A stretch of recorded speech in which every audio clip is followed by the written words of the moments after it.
Spare me, please, your heartfelt tributes to Daniel Ellsberg, unless you follow it up with free Julian Assange. Free Julian Assange. The man who leaked the Pentagon Papers, Daniel Ellsberg, is dead at the age of 92. Called the most dangerous American, in the 1960s, Ellsberg was an assistant to the Secretary of Defense during the buildup of troops in Vietnam. Then, working for the State Department, Ellsberg spent 2 years in Vietnam while the war was raging. Upon returning from Vietnam in 1967, with 500,000 Americans fighting and dying over there, he began working on a secret Pentagon project known as the Pentagon Papers, which reviewed all the classified documents surrounding the lead-up to American involvement in Vietnam, as well as the execution of that war. The Pentagon Papers were an internal, classified, and comprehensive review of the decision-making that went into the war and its planning.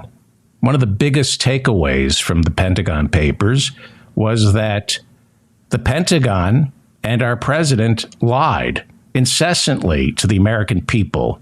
They lied incessantly to Congress and each other to keep the Vietnam War going.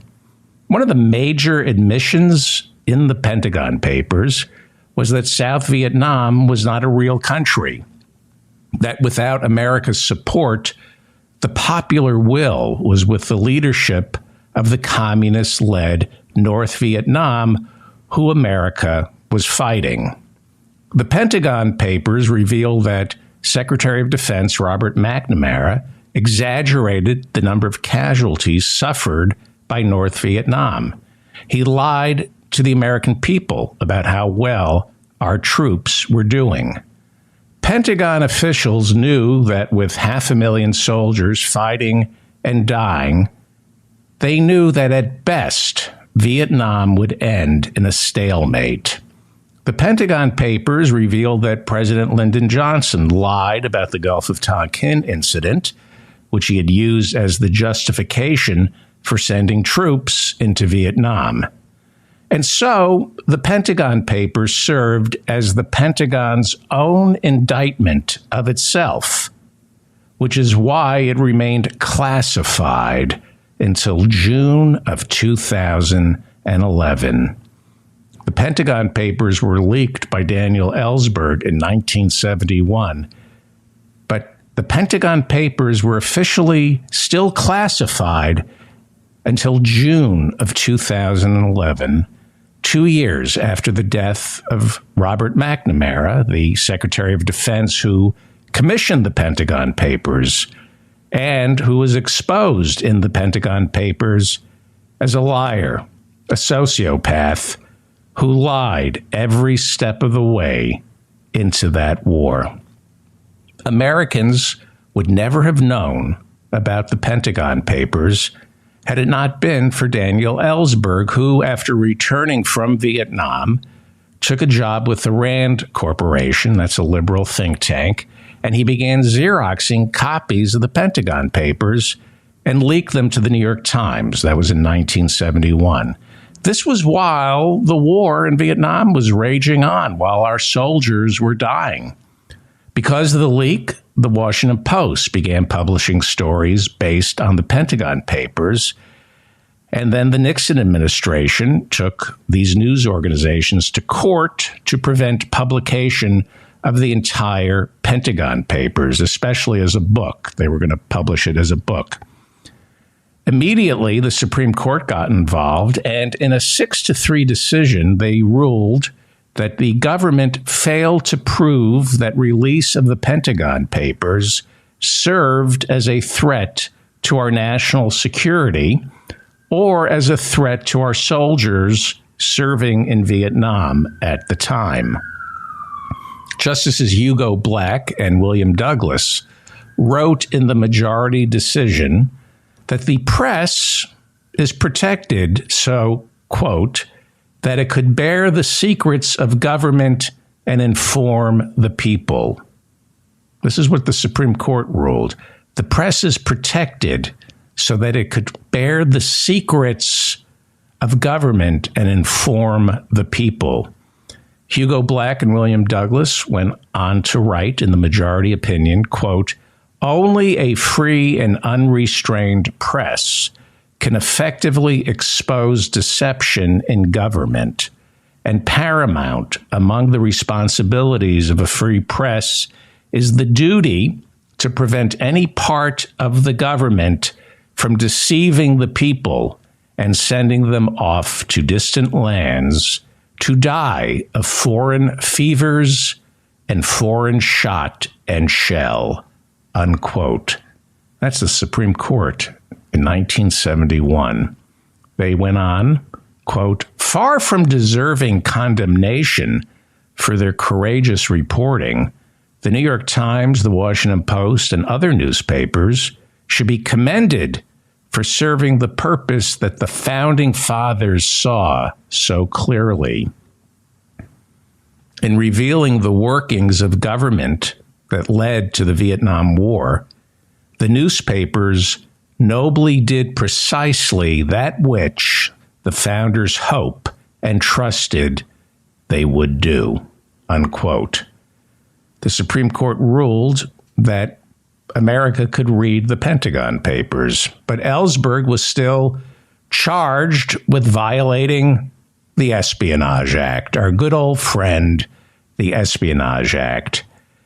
He was charged with violating the Espionage Act, but 2 years later, his case was thrown out after the Watergate scandal revealed that President Richard Nixon ordered his White House plumbers to break into Daniel Ellsberg's psychiatrist's office to retrieve any files that would serve as an embarrassment, a humiliation to Daniel Ellsberg. Compromat. Our old friend, Compromat. So, what was the lesson from the Pentagon Papers? The lesson is that governments, the American government, will classify documents not to keep you and me safe, but to keep the government employees classifying these documents safe. The Vietnam War was raging in 1971, the same year the Pentagon Papers were released.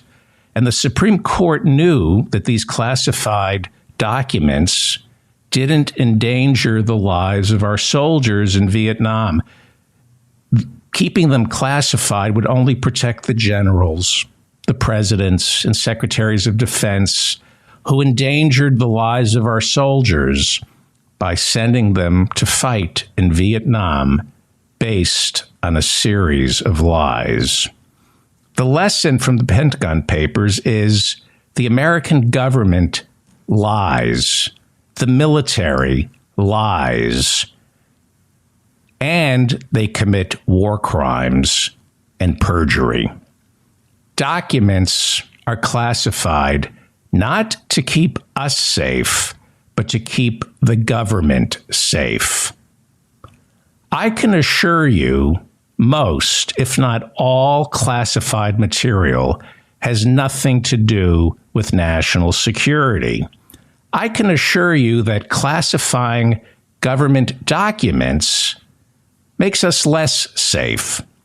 It permits rogue agencies to operate in the shadows, making us more vulnerable, more susceptible to attacks from foreign and domestic adversaries. Richard Nixon ordered rogue elements of the government, his plumbers, to break into Daniel Ellsberg's psychiatrist's office. So the other lesson from the Pentagon Papers is that the government spies on Americans not to keep anyone safe, but to keep us in line. Why does the president have at his disposal 18 separate spy agencies that we know about? Now, Nixon ordered the break-in of Daniel Ellsberg's psychiatrist's office for one reason: to get compromat on Daniel Ellsberg, to get files that would shut him up. The government, working with large corporations, continues to spy on ordinary Americans.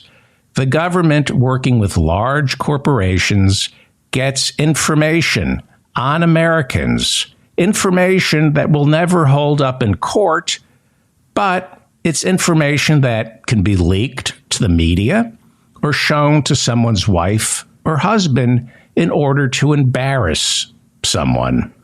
It's how you keep people in line.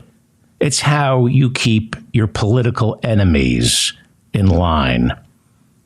Read about the private detective in LA, Anthony Pellicano. Anthony Pellicano was able to get his hands on police files in Los Angeles, and he made a lot of money off those files. How? Well, show business managers used Anthony Pellicano to keep rogue clients in line. So did divorce attorneys. Divorce attorneys relied on the private detective Anthony Pellicano to get angry ex-wives, to prevent angry ex-wives from asking for too much money. That's why Nixon wanted Ellsberg's psychiatric files.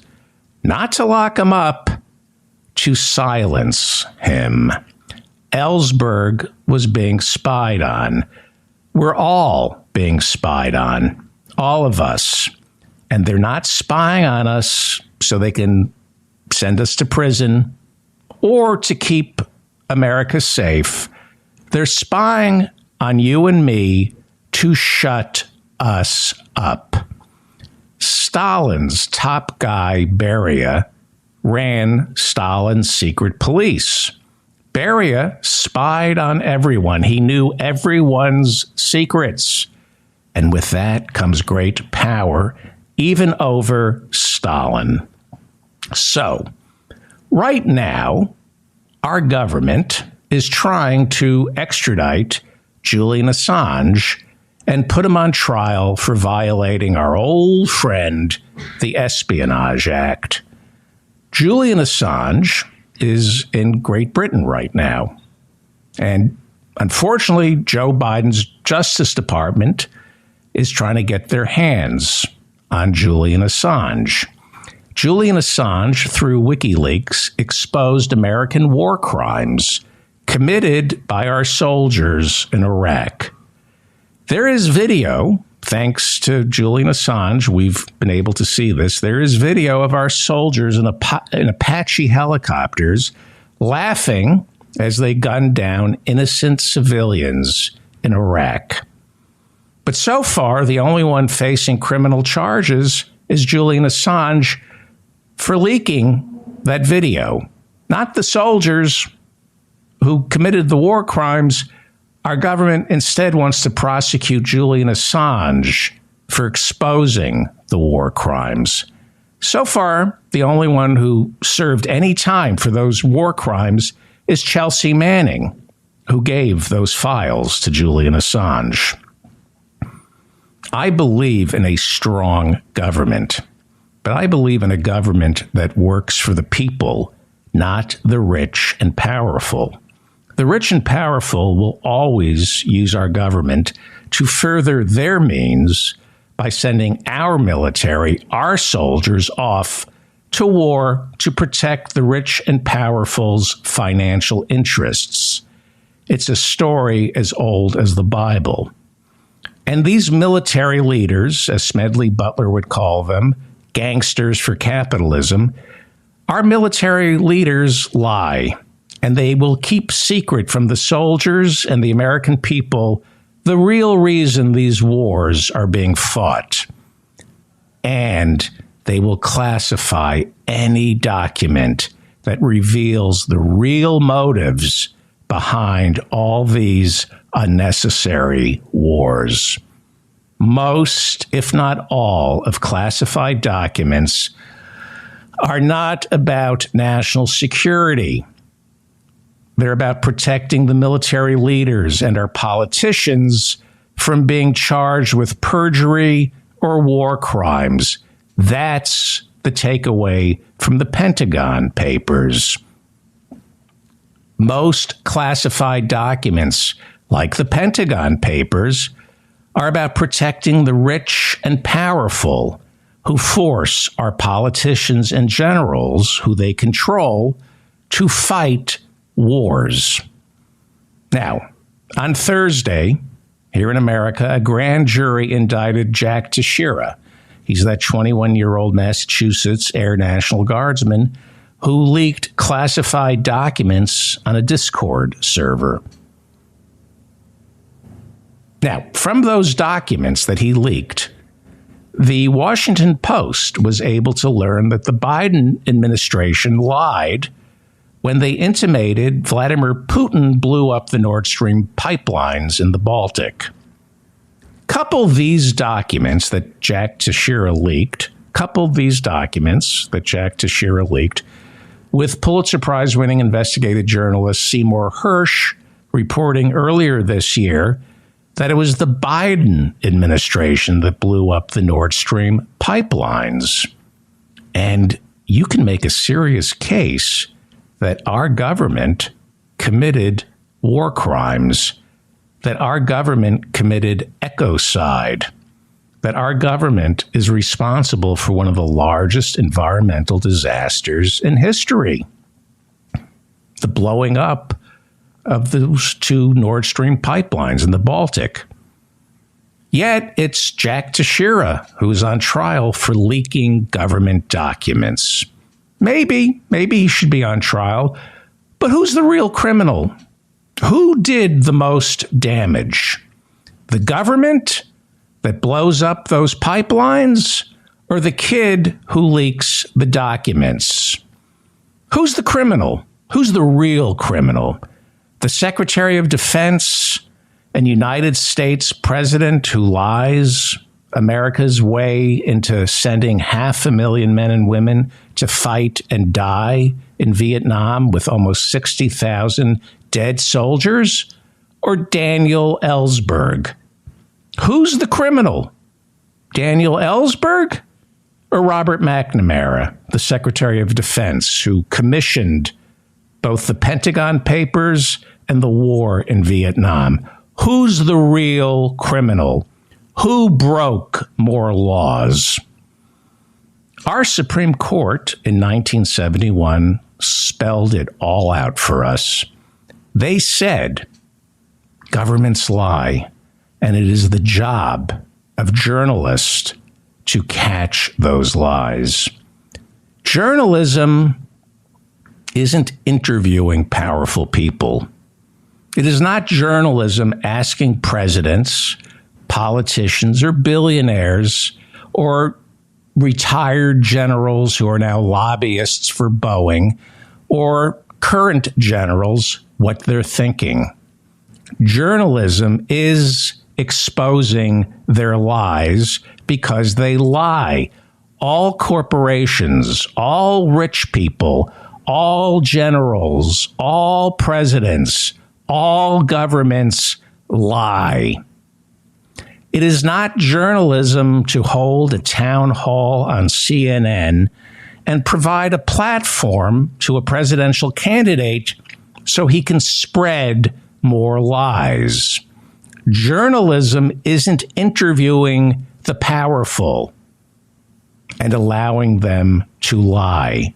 Journalism is rolling up your sleeves and interviewing the people who can prove that those people, the generals, the politicians, the presidents, the secretaries of defense, are all liars, because the people in charge are all liars. The burden lies on them to prove otherwise, and it is the responsibility of journalists to prove that they're liars. If you're a reporter who interviews these liars, you're just spreading their lies. Our Sunday morning talk shows here in America are just populated with liars and journalists who amplify the lies of the liars. You cannot correct a liar in real time. We watched the Trump town hall. When there's a fire hose of lies, you can't turn it off.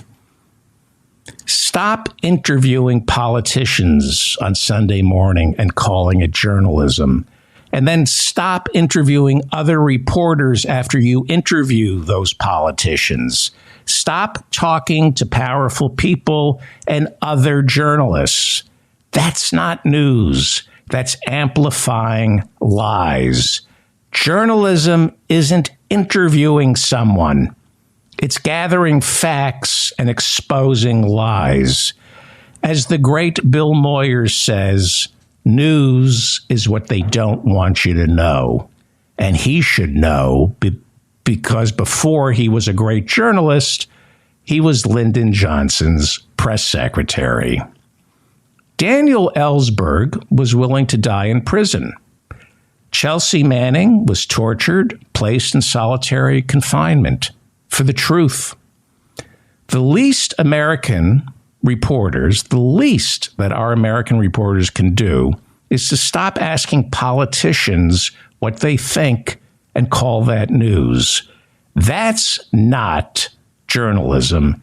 It's lying. Free Julian Assange.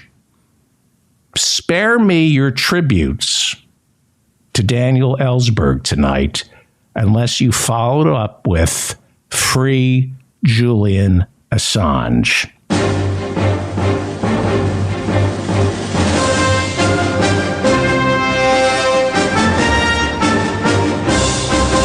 We are now joined by the Herschenfelds. Dr. Philip Herschenfeld is a Freudian psychoanalyst, the real deal. Ethan Herschenfeld, author of Today Is Now, is not the real deal. He's an imposter. But I think he could pass as the real deal. I asked the real doctor how his summer was going, and you said it doesn't start till August 14th, my summer. Are you on a Julian, Gregorian, Freudian calendar? What? A modified Freudian calendar. So psychiatrists all go on vacation in August. I wouldn't say that. Used to be the rule that all psychoanalysts and some psychiatrists would take off the month of August until Labor Day because that's how they did it in Vienna. Now, which came first? Summertime or psychiatrists deciding to take August off? Well, I think everybody took August off in Vienna. And that's how it became a Freudian tradition. Although, in the early days, Freud was a famous hiker and loved going up to the Alps, and he would take his patients with him. Right, you mentioned that before. Summer vacation. And he would leave them at the top of the mountain. And then he'd say, yes, they're cured. They stopped coming. A little too intimate for 21st century? Yeah, but that wasn't the 21st century. That was the beginning of the 20th century. And doctors and patients could get that close. They could get that close. But I would say that if he had left them at the top of the mountain, that would have enhanced their survival skills. And you heard about those 4 little children in the Amazon who survived for 40 days? Yes. When I heard, it's an amazing story, but when I heard that story, I thought to myself, that 13-year-old boy who kept his 3 younger siblings alive and relatively well for 40 days, I'd bet the farm on that kid in life. Well, he's got a movie deal and a book deal, to say the least. But aside from that, He's also got great material for his bar mitzvah speech. I don't know. If, coming up. I don't think he was Jewish, but maybe. For his college application essay. Yes. So let's talk about our president, because there's an article in the New York Times that I thought was right up your alley. It's about this need that Donald Trump had for his box. He's not our president. Maybe he's your president, but he's not my president. What did I call him? Our president. Oh, I'm sorry. Our ex-president. Our once and future president. Our once, hopefully, from your mouth. Nobody understood why he held on to the classified material. If you asked, if you get a subpoena to return the classified documents, why won't you return them? And apparently, he liked to travel with what was called his Beautiful Mind boxes. That was a collection of his clippings and souvenirs and classified documents. And he had to be near them all the time because the boxes were a reflection of his mind. It was almost as though when the aides were taking the boxes from Mar-a-Lago up to the golf course in New Jersey, Bedminster, so he could be near the boxes, that was his mind. And he would panic if he didn't have his boxes. And also, the idea that on some flights, they would discuss which box do you want on this flight, and do you want your box with you, which he says, no, not this box. Like he really knew what was in the boxes. Like an insane person, like a hoarder. So yes, it's exactly a hoarder. It's not like a hoarder.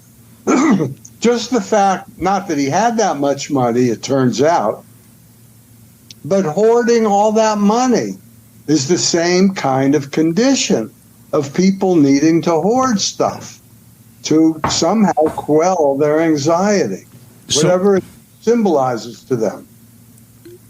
The boxes contained souvenirs, memories, information, things that brought him stability. If he knew they were near him, I would assume because everything else is transient, that he loses money, he loses his buildings, nothing's really in his name anymore, so he's desperately trying to hold on to I think actually what it comes from is his lack of connection to other people. I think he has no actual genuine friendly connections with other people, which is related to his inability to laugh.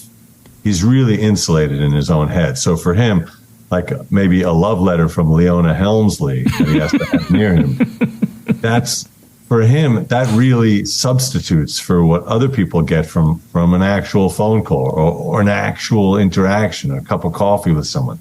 He has none of that. He's just surrounded by sycophants and employees and donors and marks for all of his scams. And it's the boxes, I presume they're like his friends. It's like a kid, their attachment to their stuffed animals. A lonely kid they have on their bed, all those stuffed animals arrayed, and they all have a meaning and a personality, and he has a relationship to all of those memories because he doesn't have relationships to actual people.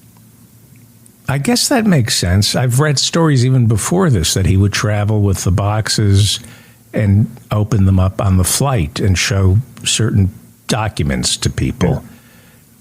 Is chicken, fish, nuclear attack plan?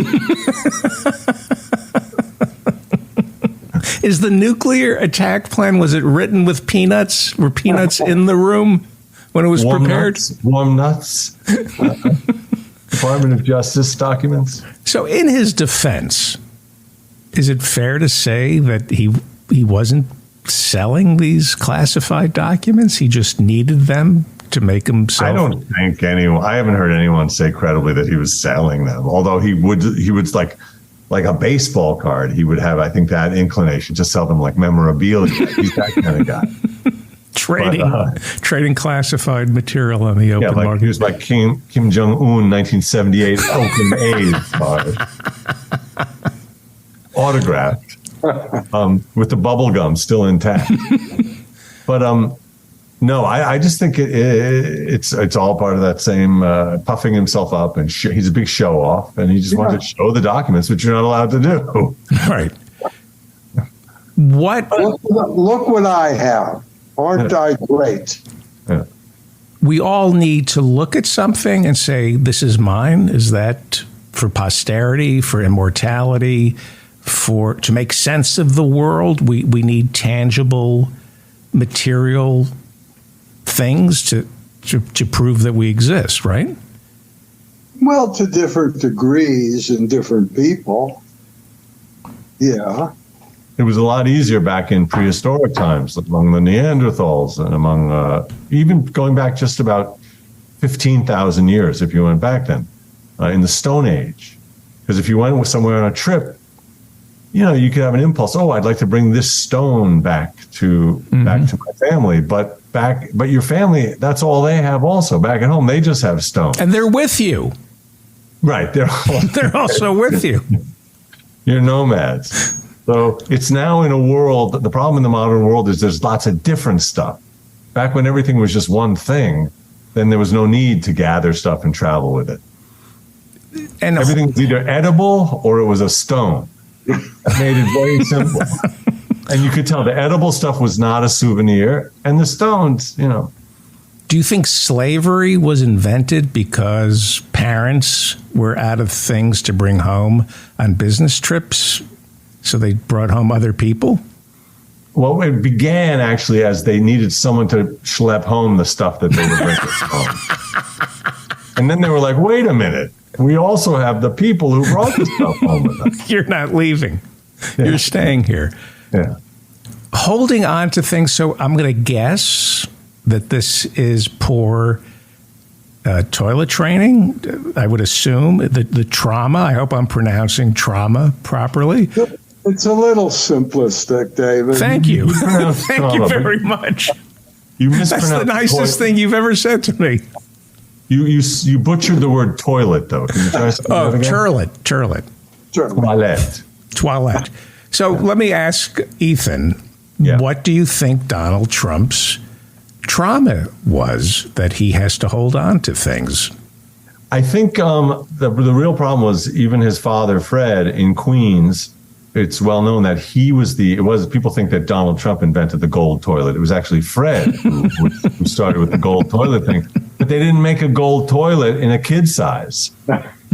So little Donald was on a giant gold toilet. So that's a lot of his complex is about feeling small and feeling inadequate and being overwhelmed by all the issues around toilet training. It all began there with Fred and the golden toilet.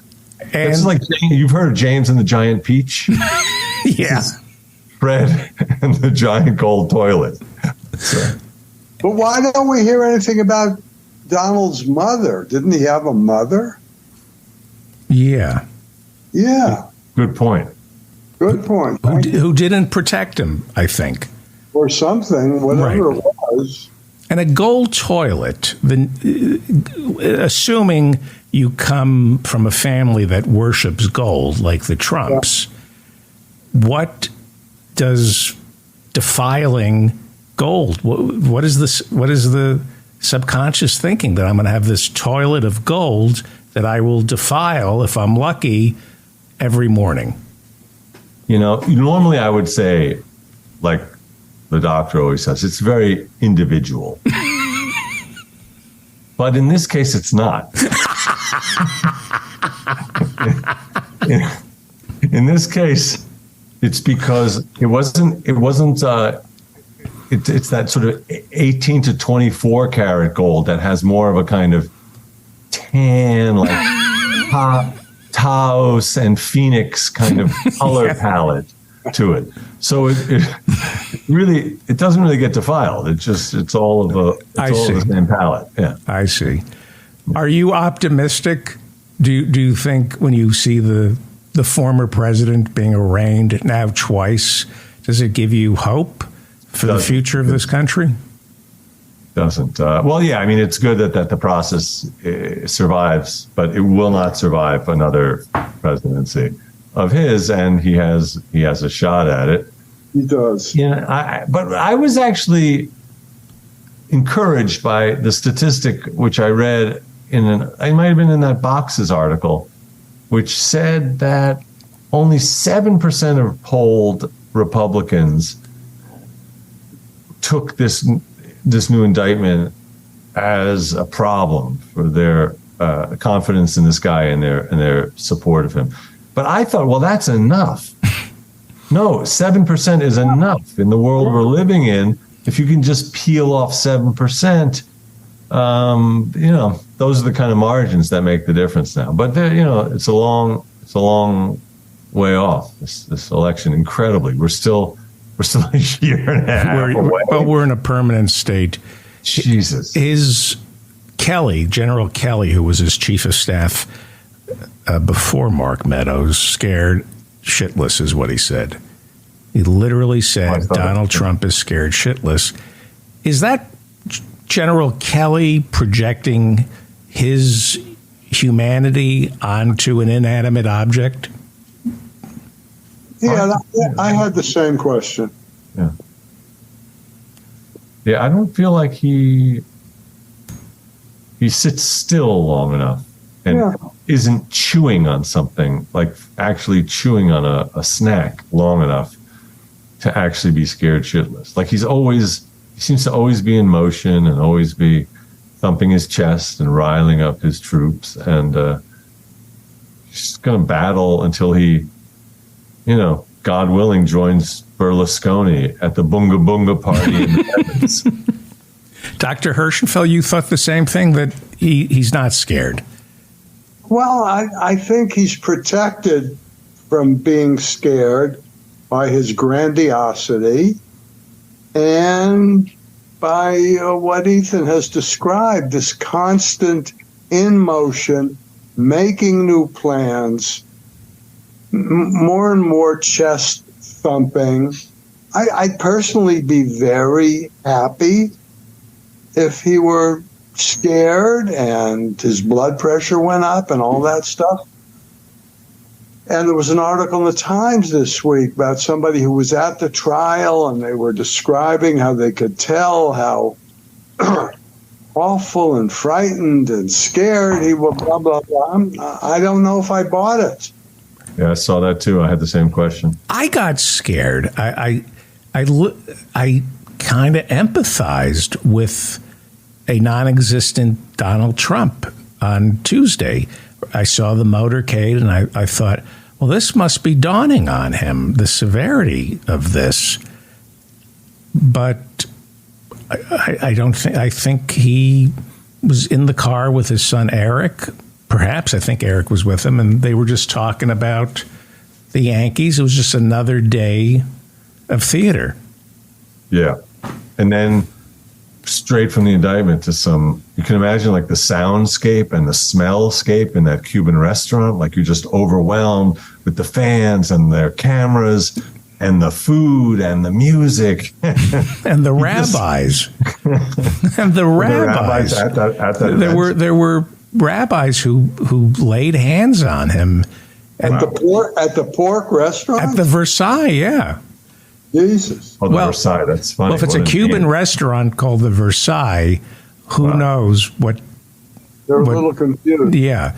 The Jews, these Jews the Orthodox Jews who pray for Donald Trump, are they stupid?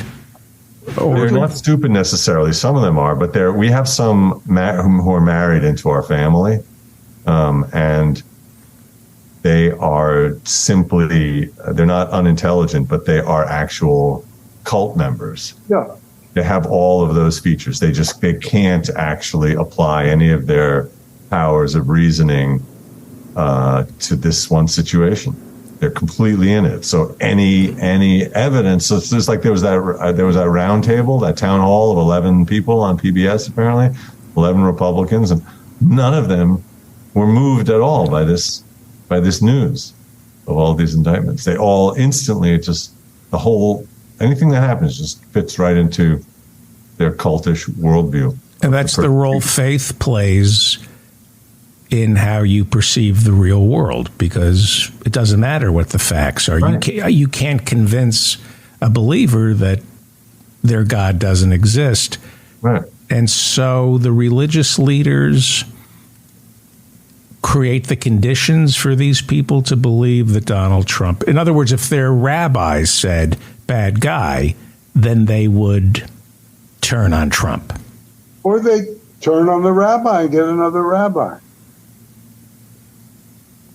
Rabbis? This is not led by the rabbis. This is a movement within the group that for whatever reason they turn their trust to this maniac. Because they think that he will side with Israel no matter what. I guess, yeah. I think it's sad is Israel for these people. It's Israel, it's taxes, and it's also just the kind of trolling. A lot of people. What is the number now? 40 million that are in his cult. Whatever it is, I think a lot of it is just the rage. It's bottled. It's rage that's packaged. It's gripes. It's feeling self-righteous. All of that packaged in a very simple way, and it's very appealing to those. Whatever that number is, 35, 40 million, and ruining parties and making sure that people like us get upset. They delight in our... Absolutely. Yeah.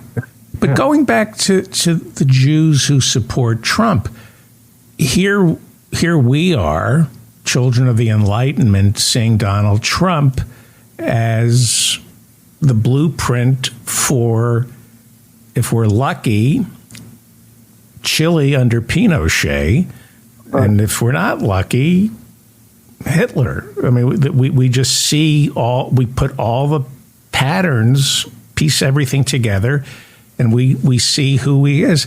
How could rabbis who know European, how could they not recognize who Donald Trump is?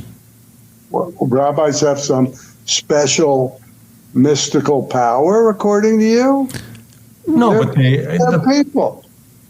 And there's some stupid. There's some stupid ones. There's some stupid ones for sure, but there are some rabbis who would not even be able to recognize who Hitler was. We've had a good 80 years to read some books about that, but they still would say, like there are people who would argue in an extremely twisted theological argument to say that he was just an emissary of God punishing the reform movement by getting rid of these for everybody. Apostates. I've actually heard a Satmar Chassid, and they are the most stringent of anybody. And this person said that even our ancestors in the 20s and 30s, they were not pious enough. And that's why that happened to them. And therefore, we have to be Meshuggah pious. And right. So talk about fitting whatever evidence comes your way, your worldview. That's as extreme as it gets. Are there rabbis? I guess in Israel there are men, not women, who are paid to just read the Torah all day. Is that correct? Yeah, that's a long time tradition. Yes. Hi, I'm leaving. I'm going off to work. Did you pack? The dangerous thing is that those are the same guys who are paid to drive the buses. While they're reading. While they're reading, they don't look at the road. You road. Very dangerous. But that's their job, is to just read all day. Study, yeah. Read one book all day, or no. It's many books. Many books. And can you be a scholar if all you're doing is reading the Torah and the Responsa and the Talmud? I mean, you say many, many books, but we're basically talking about how many? 4, 5? No, but look, I think honestly, you can develop a lot of intellectual skills and reasoning and argument and ethics. What's that?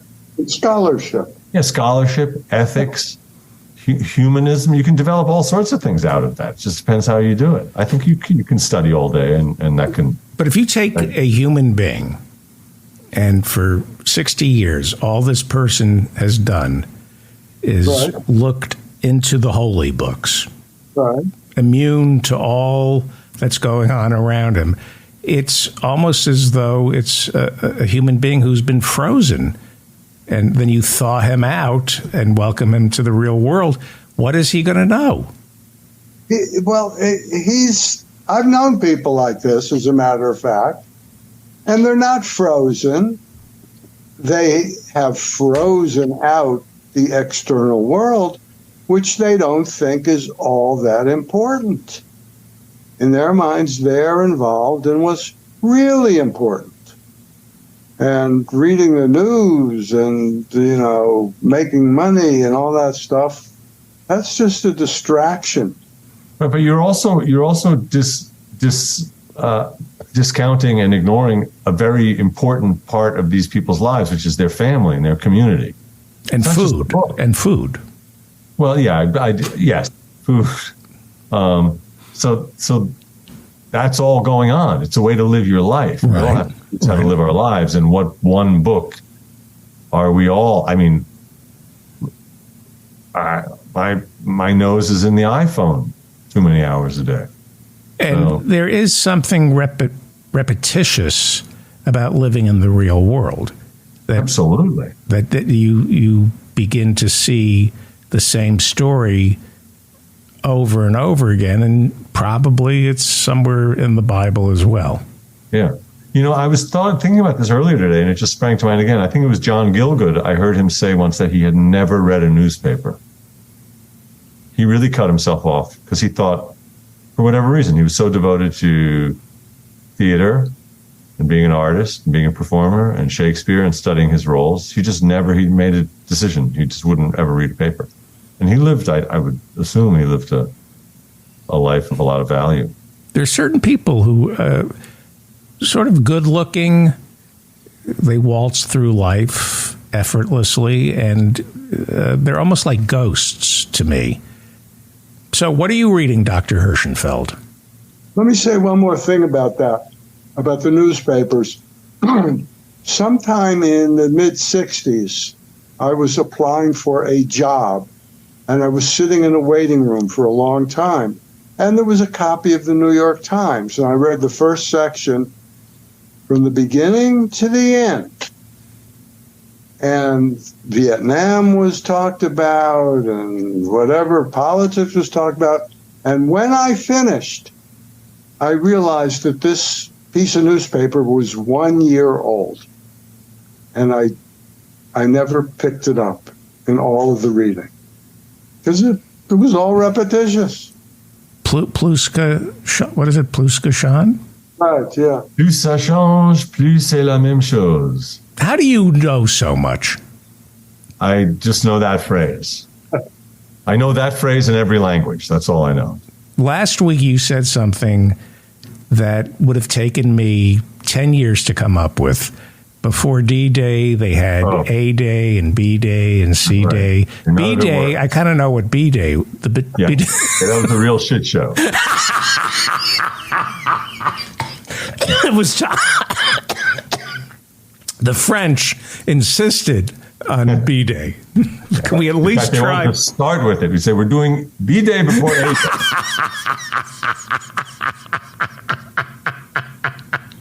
Anyway, that was. What are you reading, Doctor? Doctor? Everything is a circle.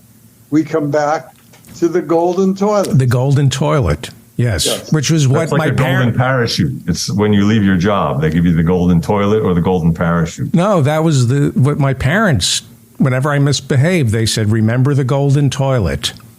Do unto others as you'll be done unto you. What do you, I don't know what I'm that means. reading The Last White Man. It's supposed to be a very popular book. It was originally in French, I think. And I'm only like a third of the way into it. But what happens is this guy wakes up one morning. Wait, spoiler alert or no? No, it's right in the first few pages. Okay. And he looks at his hand and he's turning brown. Just a regular guy. And he's totally flummoxed. And so it seems to be an interesting book. You mean a regular white guy? A regular white guy. Regular white guys turning brown. There was a book in the 60s called Watermelon Man. Same, and I think the comedian Godfrey Cambridge played, he was African American, played a white guy who woke up one day and turned black. What are you reading, Ethan? I'm actually reading this novel called Chilean Poet. Chilean Poet by a guy named Alejandro Zambra is his name. It's a very fun novel I happened to pick up in a bookstore. But I wanted to say a friend of mine who self-published a novel about 25 years ago was a similar theme to the thing you're reading, Doctor. He's my friend Kit Troyer, who has an amazing blog. He still writes great stuff. You can look him up, Kit Troyer. And his novel was called, I think, 40 cc's. Because it's about a guy who discovers, it's something about also having a surprise racial makeup that he discovers. So there was the stain, the human stain. Oh yeah, the human stain. Yeah. Yeah. Right, fantastic. I looked at the clock. I couldn't believe it. It was like we were just starting. What do we have to plug? Tomorrow at 9 a.m. I'm having my first. Please join me. I'm having my very first colonoscopy ever. Are you really? At 9 a.m. Yeah, Are you prepping as we speak? I'm in the prep day. I'm sitting on my golden toilet. Right? Wait a second. You were able to go 30 minutes with me while you were prepping? I tried to not mention this, but now it's coming out right near the end. What comes out in the end? Enjoy. Thank you. Enjoy the twilight. I'm going to be live streaming it. I think you're live streaming some of it right now. Yeah, it's going to be streaming everywhere, and but you can also just watch it later. Just remember, the camera adds 10 pounds. Yes. All right. Thank you, Dr. Philip Herschenfeld. This was great. Thank you, Ethan. I'll see you next week. Thank you. Next week. Goodbye. Next week. Thank you. God bless. God bless. God bless. God bless.